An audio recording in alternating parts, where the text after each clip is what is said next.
ओम साई राम, जय श्री कृष्ण, राधे राधे। मैं साई श्रुति, आप सभी का बहुत बहुत प्यार देने के लिए मेरा तहे दिल से आभार है। यहाँ हम श्री साई सचरित्र का हिंदी में पारायण कर रहे हैं, अध्याय 35 का। तो चलिए जल्द ही हम शुरू करते हैं। अध्याय 35 में काका महाजनी के मित्र सेठ निर्विज मुनक के बांद्रा के गृहस्थ की अनिद्रा बालाजी पाटिल में निवास कर बाबा का शब्द के रूप में प्रकट होना बतलाया गया है। आप सभी को बतला दूं कि जल्दी से आप सभी चैनल सब्सक्राइब कर लें यदि आप साईं बाबा के भक्त हैं, भक्ति आध्यात्मिकता अभिरुचि रखते हैं और अपने जीवन में ध्यान मेडिटेशन करना चाहते हैं तो रोज़ाना सुबह 5:15 बजे मेडिटेशन किया जाता है जो कि फ्री ऑफ कॉस्ट होता है। तो आप सभी साईं प्रेम योग ध्यान कर सकते हैं। तो चलिए, इस अध्याय में उदी का महात्म्य भी वर्णित है। इसमें ऐसी 2 घटनाओं का उल्लेख है कि परीक्षा करने पर देखा गया कि बाबा ने दक्षिणा अस्वीकार कर दी थी। पहले इन घटनाओं का वर्णन किया जाएगा। आध्यात्मिक विषयों में सांप्रदायिक प्रवृत्ति उन्नति के मार्ग में एक बड़ा रोड़ा है। निराकारवादियों से कहते सुना है कि ईश्वर की सगुण उपासना केवल एक ब्रह्म ही है और संतगण भी अपने सदस्य ही सामान्य पुरुष है। इस कारण उनके चरण वंदना कर उन्हें दक्षिणा क्यों देनी चाहिए। और अन्य पंथों के अनुयायियों का भी ऐसा ही कुछ मत है कि अपने सद्गुरु के अतिरिक्त अन्य संतों को नमन तथा भक्ति नहीं करनी चाहिए।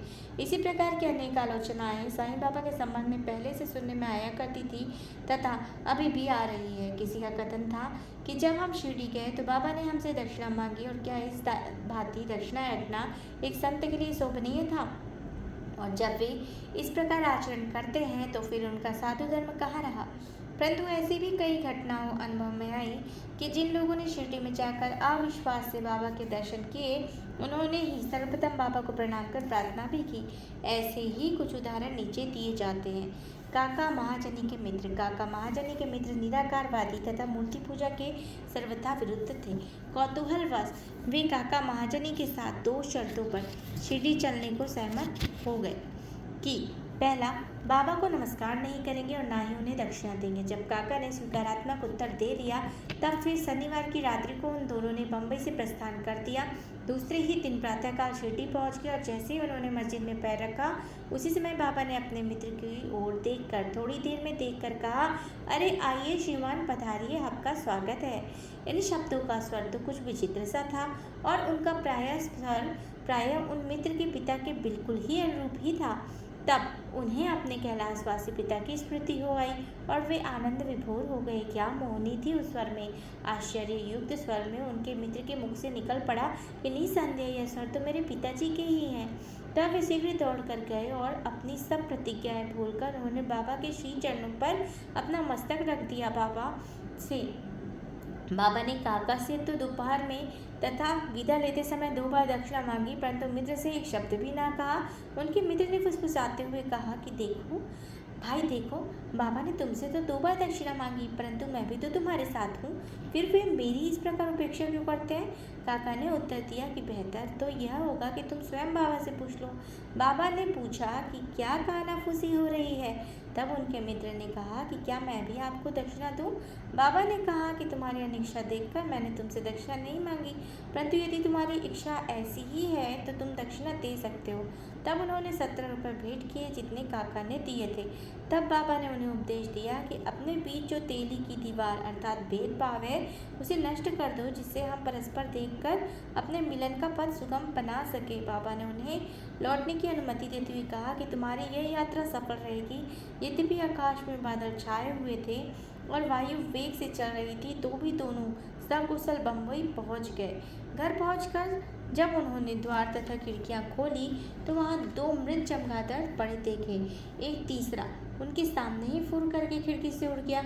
उन्हें विचार आया कि यदि मैंने खिड़की खुली छोड़ी होती तो इन जीवों के प्राण अवश्य बच गए होते, परंतु फिर उन्हें विचार आया कि यह उनके भाग्यानुसार ही हुआ है और बाबा ने तीसरे की प्राण रक्षा के हेतु हमें शीघ्र ही वापस यहाँ भेज दिया। काका महाजनी के सेठ बम्बई में ठक्कर धर्मसिंह जेठा भाई सॉलिसिटर अर्थात कानूनी सलाहकार की एक फर्म थी। काका इस फर्म के व्यवस्थापक थे। सेठ और व्यवस्थापक के संबंध परस्पर अच्छे थे। श्रीमान ठक्कर को यह ज्ञात था कि काका बहुधा शिरडी जाया करते हैं और वहाँ कुछ दिन ठहर कर बाबा की अनुमति से ही वापस लौटते हैं। कौतूहलवश बाबा की परीक्षा करने के विचार से उन्होंने भी होलिका उत्सव के अवसर पर काका के साथ ही शिरडी जाने का निश्चय किया। काका का शिरडी से लौटना सदैव अनिश्चित सा ही रहता था, इसलिए अपने साथ एक मित्र को लेकर वे तीनों रवाना हो गए। मार्ग में काका ने बाबा को अर्पित करने हेतु 2 सेर मुनक्का मोल लिए। ठीक समय पर शिरडी पहुंचकर वे उनके दर्शनार्थ मस्जिद में गए। बाबा साहेब धरखट भी तब वहीं पर थे। श्री ठक्कर ने उनसे आने का हेतु पूछा। धरखट ने उत्तर दिया कि मैं तो दर्शन के लिए ही आया हूँ, मुझे चमत्कारों से कोई प्रयोजन नहीं, यहाँ तो भक्तों की हार्दिक इच्छाओं की पूर्ति होती है। काका ने बाबा को नमस्कार कर उन्हें मुनक्के अर्पित किए और तब बाबा को मुनक्के मिले। एक तो उन्हें मुनक्का रुचिकर न लगता था और दूसरे इस प्रकार अस्वच्छ खाने की डॉक्टर ने मनाही करी थी, इसलिए वे कुछ निश्चय न कर सके और न चाहते हुए भी उन्हें ग्रहण करना पड़ा और फिर दिखावे मात्र के लिए उन्होंने उसे मुंह पर डाल लिया। अब समझ में नहीं आता था कि उन बीजों का क्या करें। मस्जिद की फर्श पर तो थूका ही नहीं जा सकता, इसलिए उन्होंने वे बीज अपनी इच्छा के विरुद्ध अपने खीसे पे डाल लिए और सोचने लगे, जब बाबा संत है तो यह बात उनसे कैसे आवेदित रह सकती कि मुझे मुनक्के नापसंद है, फिर क्या वे मुझे इसके लिए लाचार कर सकते हैं। जैसा ही यह विचार उनके मन में आया, बाबा ने उन्हें कुछ और मुनक्के दिए, पर उन्होंने खाया नहीं और अपने हाथ में ले लिया। तब बाबा ने उन्हें खा लेने को कहा। उन्होंने आगे का पालन किया और चबाने पर देखा कि वे सब निर्बीज है। वे चमत्कार की इच्छा रखते थे, इसलिए उन्हें देखने को मिल गया। उन्होंने सोचा कि बाबा समस्त विचारों को तुरंत जान लेते और मेरी इच्छा के अनुसार उन्होंने मुनक्कों को बीज रहित बना दिया। क्या अद्भुत शक्ति है इनमें। फिर शंका निवारणार्थ उन्होंने तरखट से, जो समीप ही बैठे हुए थे, जिन्हें थोड़े मुनक्के मिले थे, पूछा कि किस किस्म के मुनक्के मिले हैं तुम्हें। उत्तर मिला, अच्छे बीजों वाले। श्रीमान ठक्कर को तब और भी आश्चर्य किया कि यदि बाबा वास्तव में संत है तो अब सर्वप्रथम मुनक्के काका को ही दिए जाने चाहिए। इस विचार को जानकर बाबा ने कहा अब पुनः वितरण काका से आरंभ होना चाहिए। यह सब प्रमाण श्री ठक्कर के लिए पर्याप्त थे।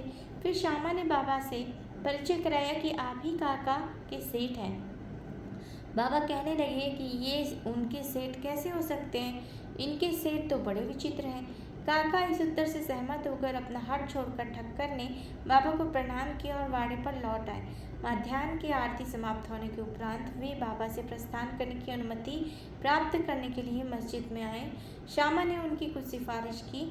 तब बाबा इस प्रकार बोले, एक सनकी मस्तिष्क वाला सभ्य पुरुष था जो स्वस्थ और धनी था। शारीरिक मानसिक व्यथाओं से मुक्त होने पर भी वह स्वतः ही अनावश्यक चिंताओं में डूबा रहता और व्यर्थ ही यहाँ वहाँ भटककर अशांत बना रहता था।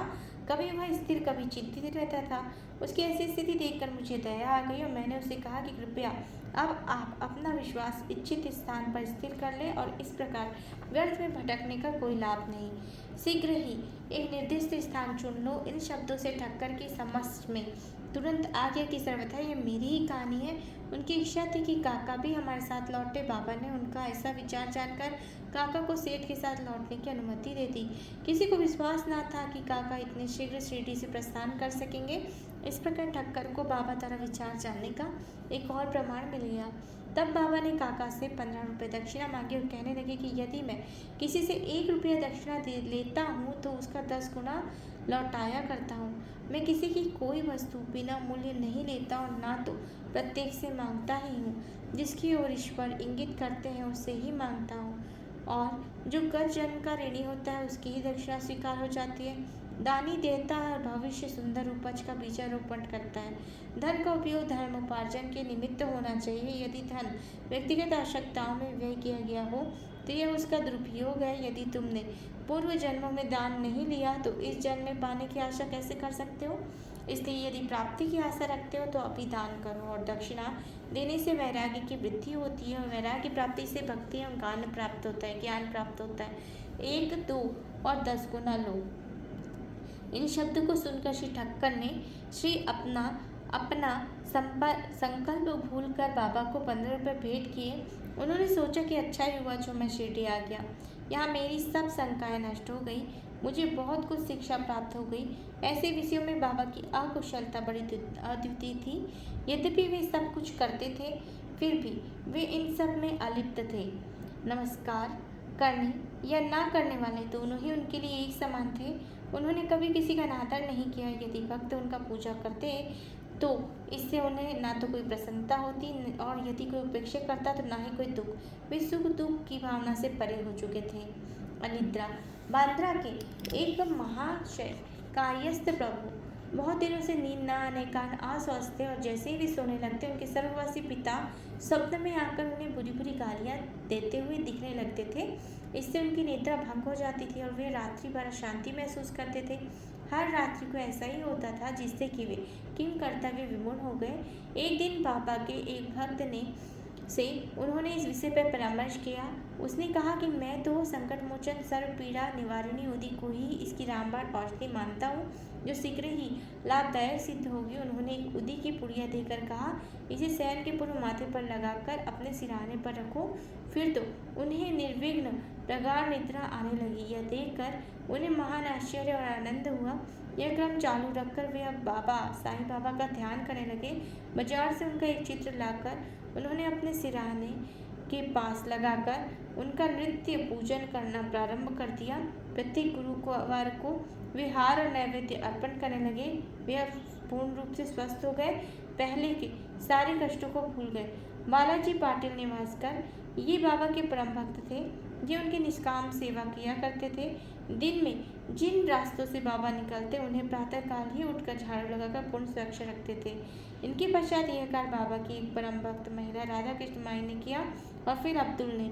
बालाजी जब अपनी फसल काट कर लाते तो सब अनाज उन्हें भेंट कर दिया करते थे। उनमें से जो कुछ बाबा उन्हें लौटा देते उसी से वे अपने कुटुंब का भरण पोषण किया करते थे। यह क्रम अनेक वर्षों तक चला और उनकी मृत्यु के पश्चात पुत्र ने भी इसे जारी रखा। उदी की शक्ति और महत्व। एक बार बालाजी के श्राद्ध दिवस की बरसी के अवसर पर कुछ व्यक्ति आमंत्रित किए गए। जितने लोगों के लिए भोजन तैयार किया गया था उससे 3 गुने लोग भोजन के समय एकत्रित हो गए। यह देखकर श्रीमती निवासकर किम कर्तव्य विमूढ़ सी हो गई। उन्होंने सोचा कि यह भोजन सबके लिए पर्याप्त न होगा, कहीं कम पड़ गया तो कुटुंब की भारी अपकीर्ति होगी। तब उनकी सास ने सांत्वनापूर्ण शब्दों में कहा, चिंता न करो, यह भोजन सामग्री हमारी नहीं है तो श्री साईं बाबा की है। प्रत्येक बर्तन में उदी डालकर उन्हें वस्त्र से ढको और बिना वस्त्र हटाए सबको परोस दो, वे ही हमारी लाज बचाएंगे। परामर्श के अनुसार ऐसा ही किया गया। भोजनार्थियों के तृप्तिपूर्वक भोजन करने के पश्चात भी भोजन सामग्री यथेष्ट मात्रा में शेष देखकर उन लोगों को महान आश्चर्य और प्रसन्नता हुआ। यथार्थ में देखा जाए तो जैसा जिसका भाव होता है उसके अनुकूल ही अनुभव प्राप्त होता है। ऐसी ही घटना मुझे प्रथम श्रेणी के उप न्यायाधीश तथा बाबा के परम भक्त श्री B.A. चौगुले ने बताई।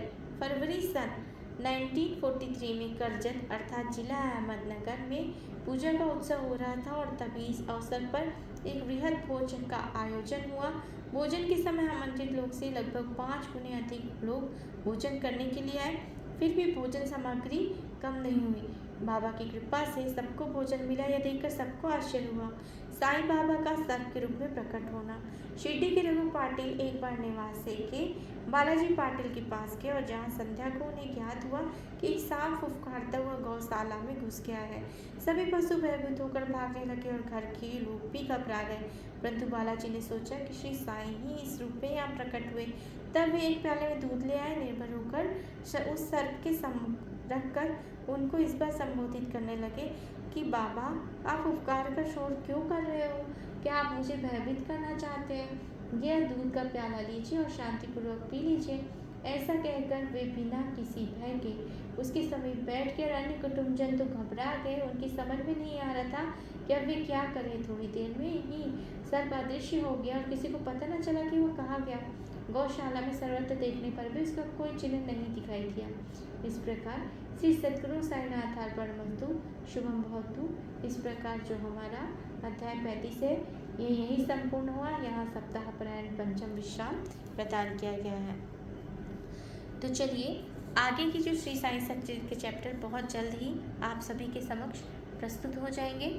तो पुनः मैं आप सभी का दिल से आभार प्रकट करती हूँ और आप सभी से निवेदन है कि चैनल सब्सक्राइब कर लें ताकि सारी नोटिफिकेशन आप तक सरलता से पहुँचे। ओम साई राम, जय साई राम, जय श्री कृष्ण, राधे राधे।